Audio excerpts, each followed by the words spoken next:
ఏపీలోని చంద్రబాబు ప్రభుత్వం 7 మాసాలు పూర్తి చేసుకుని 8 నెలలు ప్రవేశించి ఓ వారం గడిచిపోయింది. అష్టమంలోకి బుధుడు ఎంట్రీ ఇచ్చినట్టున్నాడు. గణాంకాలు, లెక్కలు వగైరా సబ్జెక్టులు బుధగ్రహం పోర్ట్ఫోలియోలని చెబుతూ ఉంటారు. అవసరం ఉన్నా లేకపోయినా సరే ఈ మధ్య ముఖ్యమంత్రి సంపద సృష్టి లెక్కలు చెప్పడం మొదలుపెట్టారు. ఇలా ఆర్థిక శాస్త్ర అధ్యాపకుని అవతారం ఎత్తడం వెనుక ఆయన మనోభావాలేంటో గ్రహించాలి. కొత్త ప్రభుత్వ పనితీరును మొదటి 6 మాసాల పాటు జనం పెద్దగా పట్టించుకోరని మన రాజకీయ నాయకులు అభిప్రాయపడతారు. 7వ నెల నుంచి మాత్రం నకసిక పర్యంతం పరిశీలిస్తారు. అందుకే కొత్త ప్రభుత్వాలకు తొలి 6 నెలలు హనీమూన్ పీరియడ్ అనే ముద్దు పేరును తగిలించుకున్నారు. ఆ మురిపాల కాలం కరిగిపోయి 5 వారాలైంది. జనం ప్రశ్నించడం మొదలైంది. వీధుల్లోకి రావడం కూడా ప్రారంభమైంది. జనం దృష్టి మళ్లింపు ఎత్తుగడలతో నెట్టుకు రావడం ఇక కుదరదు. ఏదో ఒకటి చెప్పాలి. ఇచ్చిన హామీలు ఎప్పటి నుంచి అమలు చేస్తారో చెప్పాలి. ఎందుకు ఇంకా అమలు చేయడం లేదో విడమరిచి వివరించాలి. ఆంధ్రప్రదేశ్లో ఎన్నికలకు ముందు 3 పార్టీల కూటమి ఎడాపెడా చేసిన వాగ్దానాల సంగతి తెలిసిందే. వాటిలో 6ంటిని అతి ప్రధానాంశాలుగా గుర్తించి సూపర్ 6 పేరుతో తక్షణం అమలు చేస్తామని ఊదరగొట్టిన వైనము తెలిసినదే. సూపర్ 6లో భాగంగా యువతకు 20 లక్షల ఉద్యోగాలు ఇస్తామని, నిరుద్యోగులకు నెలకు 3,000 రూపాయల చొప్పున నిరుద్యోగ భృతి ఇస్తామని హామీ ఇచ్చారు. ఒక ఇంటిలో నుంచి ఎంతమంది విద్యార్థులు బడికి వెళితే అంతమందికి ఏటా 15,000 ఇచ్చి ఆ తల్లికి వందనం చేస్తామన్నారు. ప్రతి రైతుకు ఏటా 20,000 పెట్టుబడి సాయం అందజేస్తామన్నారు. ప్రతి ఇంటికి ఏడాదికి ఉచితంగా 3 గ్యాస్ సిలిండర్లు ఇస్తామన్నారు. మహిళలందరికీ ఉచితంగా బస్సు ప్రయాణం సౌకర్యం కల్పిస్తామన్నారు. రాష్ట్రంలోని మహిళలందరికీ నెలకు 1,500 రూపాయలు ఇస్తామన్నారు.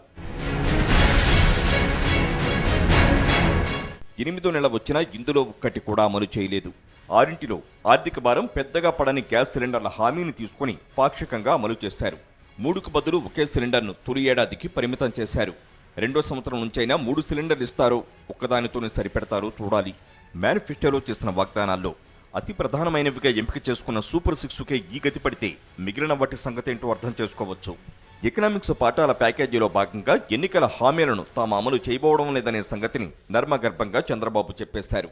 రాష్ట్ర స్థూల ఉత్పత్తి తొలి అంచనాల పేరుతో మీడియా ద్వారా రాష్ట్ర ప్రజలకు ఓ క్లాస్ తీసుకున్నారు. పవర్ పాయింట్ ద్వారా ఓ 10-15 గణాంకాల టేబుళ్లను ప్రదర్శించారు. ఈ సంవత్సరం జిఎస్డిపి పెరుగుదల రేటు 12.94% ఉండబోతోందని జోస్యం చెప్పారు. ఈ అంచనాకు ఆధారమేమిటో ఆయన చెప్పలేదు. ఈ జోస్యం ఇంతటితో ఆగలేదు. ఆయన వేసిన చిటికెల పందిరి ఆకాశం దాకా ఎగబాకింది. ఏటా 15% చొప్పున జిఎస్డిపి పెరుగుతూ పోతే 2047 నాటికి $2.74 ట్రిలియన్ ఆర్థిక వ్యవస్థగా ఆంధ్రప్రదేశ్ అవతరిస్తుందని, తలసరి ఆదాయం 58,14,916 రూపాయలకు పెరుగుతుందని చెప్పారు. మన ఆర్థిక వ్యవస్థ ఎంత బలంగా ఎదిగినా డాలర్ కూడా ఇంకా బలపడుతుందట. అది కూడా ఆయనే చెప్పారు. 2047 నాటికి డాలర్ విలువ 127 రూపాయలుగా ఉండబోతోందట. వచ్చే సంవత్సరం తమ పిల్లల్ని అమెరికా చదువులకు పంపించాలనుకునే వాళ్ళు అప్పటికి డాలర్ రేటు ఎంతుంటుందోనని కంగారు పడనవసరం లేదు. చంద్రబాబు సర్కారును సంప్రదిస్తే తెలిసిపోతుంది. వారికి డాలర్ జ్యోతిష్యం తెలుసు. ఈ విధంగా ఏటా 15% చొప్పున జిఎస్డిపి పెరుగుతూ పోతే 5 ఏళ్లలో 4,35,000 కోట్ల రూపాయల కొత్త అప్పులు చేయవచ్చట. వాటి ఆధారంగా సంక్షేమ పథకాలను అమలు చేయవచ్చనే చావు కబురు చల్లగా చెప్పారు. ఈ సంవత్సరం నుంచి వర్షాలు కురవాలి.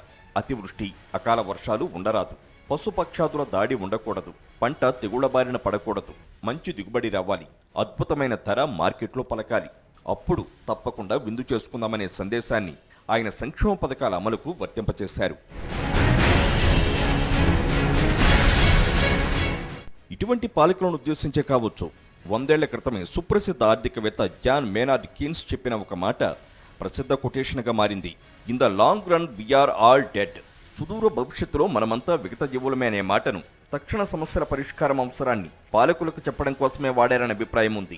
ఇప్పుడు పరిష్కారం కావలసిన ఆర్థిక సమస్యలను భవిష్యత్తు మార్కెట్ పరిస్థితులు పరిష్కరిస్తాయని నమ్మే వారిపై కీన్స్ చేసిన సటైర్గా దాన్ని చెబుతారు. ఇది మన ఏపీ సర్కారుకు బాగా నప్పుతుంది. చంద్రబాబుకు అత్యంత ప్రీతిపాత్రమైన ప్రపంచ బ్యాంకు ఇచ్చే నివేదికలను సైతం ఆయన లెక్కలోకి తీసుకోవడం లేదనిపిస్తోంది. గ్లోబల్ ఎకనామీ మీద ఈ జనవరిలోనే ప్రపంచ బ్యాంకు ఒక నివేదికను విడుదల చేసింది. ఈ శతాబ్దపు తొలి క్వార్టర్ ఇచ్చినంత ఉత్తేజం ఆర్థిక రంగానికి 2వ క్వార్టర్ ఇచ్చే అవకాశం లేదని ఈ నివేదిక అభిప్రాయపడింది. గ్లోబల్ జీడీపీ పెరుగుదల రేటు 2.7%గానే ఉండబోతున్నట్లు ఇది అంచనా వేసింది. 2 ఖండాల్లో యుద్ధాలు, పెద్ద దేశాలు అవలంబిస్తున్న రక్షణాత్మక వాణిజ్య విధానాలు కూడా ఆర్థిక వ్యవస్థపై ప్రతికూల ప్రభావాన్ని చూపెడుతున్నాయి. మిగతా ప్రాంతాలతో పోలిస్తే లాటిన్ అమెరికా, పశ్చిమాసియా, దక్షిణాసియా ప్రాంతాల పరిస్థితి కొంచెం మెరుగ్గా ఉండొచ్చని ఆయా ప్రాంతాల్లోని స్థానిక వినిమయ మార్కెట్లు బలపడడం అందుకు కారణమని ఈ నివేదిక పేర్కొంది. దక్షిణాసియా దేశాల్లో స్థానిక వినిమయ మార్కెట్లు బలపడుతుంటే ఆంధ్రప్రదేశ్లో ఆ అవకాశం లేకుండా చంద్రబాబు హరించారు.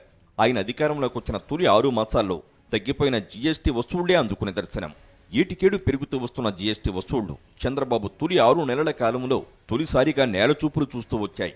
లిక్కర్ అమ్మకాల పుణ్యమాని ఒక్క అక్టోబర్ మాసంలోనే కొంత ఎదుగుదల నమోదైంది. ఈ జీఎస్టీ లెక్కలు చంద్రబాబు చెబుతున్న ఆకాశరామన్న లెక్కలు కావు. స్వయాన కేంద్ర ప్రభుత్వం విడుదల చేసే లెక్కలివి. ఒక పక్క ప్రజల కొనుగోలు శక్తి పడిపోతున్న పరిస్థితి ఆంధ్రప్రదేశ్లో సాక్ష్యాలతో కనిపిస్తున్నది. కానీ జీఎస్డీపీ పెరుగుదల మాత్రం తారాజువ్వలను తలదన్నేలా ఉంటుందని చంద్రబాబు విడుదల చేసిన ఆకాశరామన్న లెక్కలు చెబుతున్నాయి. ఇదెలా సాధ్యమవుతుందో చెప్పడం తలపండిన ఆర్థికవేత్తలకు కూడా సాధ్యం కాకపోవచ్చు.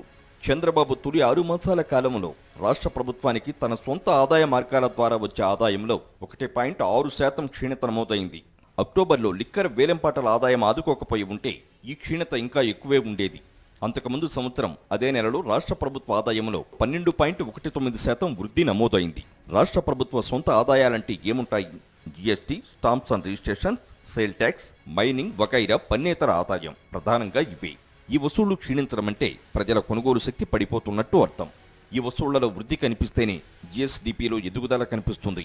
చంద్రబాబు మొదటి 5 ఏళ్ల కాలంలో దేశ జీడీపీలో ఏపీ వాటా 4.45%గా ఉంటే వైఎస్ జగన్ హయాంలో 4.82%గా నమోదైంది. ఈ లెక్కలను చంద్రబాబు ప్రెజెంటేషన్లో కూడా దాచిపెట్టలేకపోయారు. వాస్తవాలు ఇలా ఉంటే జగన్ పాలనలో ఆర్థిక విధ్వంసం జరిగిందనే దగులుబాజీ ప్రచారాన్ని ఇంకా కొనసాగిస్తున్నారు. ఒక పక్క పరిపాలనా వైఫల్యం, దివాళా తీస్తున్న ఆర్థిక రంగం, మరోపక్క ఎన్నికల వాగ్దానాలు అమలు చేయకుండా ప్రజలను దారుణంగా వంచడం, వీటి నుంచి దృష్టి మళ్లించడానికి తప్పుడు ప్రచారాలను, హిత్సుల విజన్లను బాబు సర్కారు ఆశ్రయిస్తోంది. 7 మాసాల్లో 4 లక్షల కోట్ల పెట్టుబడులను రప్పించామని డప్పు వేసుకోవడం ఒక వంచన. 1,85,000 కోట్ల పెట్టుబడి పెడుతుందని చంద్రబాబు చెబుతున్న ఎన్టీపీసీ గ్రీన్ ఎనర్జీ ప్రాజెక్టుకు సంబంధించిన ఒప్పందాలపై జగన్ ప్రభుత్వ హయాంలోనే సంతకాలు పూర్తయ్యాయి. నక్కపల్లి బల్క్ డ్రగ్ పార్కు కథ కూడా ఇంతే. కానీ చంద్రబాబు సర్కారు మాత్రం ఆ ఘనతను తన ఖాతాలో వేసుకుని ప్రచారం చేసుకుంటోంది. తాజాగా విశాఖ ఉక్కు విషయంలోనూ ఇదే తంతు. కేంద్రం చేత 11,000 కోట్లు విడుదల చేయించి తాము ఘనకార్యం చేశామని, ప్రైవేటీకరణ ఆగిపోయిందని కూటమి నేతలు ప్రచారం చేసుకుంటున్నారు. కానీ ఈ ప్రకటన చేసిన కేంద్ర మంత్రి కుమారస్వామి చెప్పిన విషయాన్ని మాత్రం ఎల్లో మీడియా మరుగున పడేసింది. జగన్మోహన్ రెడ్డి అడ్డుకున్నందువల్లనే ప్రైవేటీకరణ ఆగిపోయిందని ఆయన మీడియా సమక్షంలోనే కుండబద్దలు కొట్టారు. కేంద్రం ఆర్థిక సాయాన్నైతే ప్రకటించింది, కానీ ప్రైవేటీకరణను ఆపేస్తామని ఎక్కడా చెప్పలేదు. కార్మిక సంఘాల ఇతర ప్రధాన డిమాండ్లైన సొంత గనుల కేటాయింపు, సెయిల్లో విలీనంపై ఒక్క మాట కూడా మాట్లాడలేదు. ఇవేమీ లేకుండా 26,000 కోట్ల అప్పులున్న సంస్థకు 11,000 కోట్లు సాయం చేస్తే అప్పులు బకాయిలు తీర్చి సామర్థ్యాన్ని పెంచుకొని భారీ ఉత్పత్తులు సాధించి లాభాల బాటలో పయనిస్తుందా? పోలవరం, బనకచెర్ల వంటి అంశాల్లోనూ మోసపూరితమైన తప్పుడు ప్రచారాలే. ఇటువంటి నయ్యవంచనను ప్రతిఘటించవలసిన బాధ్యత కేవలం ప్రతిపక్ష రాజకీయ పార్టీలదే కాదు, విద్యాధికులు, మేధావులు, ప్రజా సంఘాలది కూడా. అప్పుడే మన ప్రజాస్వామ్యం పరిణితి చెందినట్టు. లేకపోతే అప్పుల అప్పారావులు వేసే చిటికల పందిళ్లు ఎప్పటికి పూర్తవుతాయోనని కళ్ళప్పగించి చూస్తూ ఉండవలసిందే.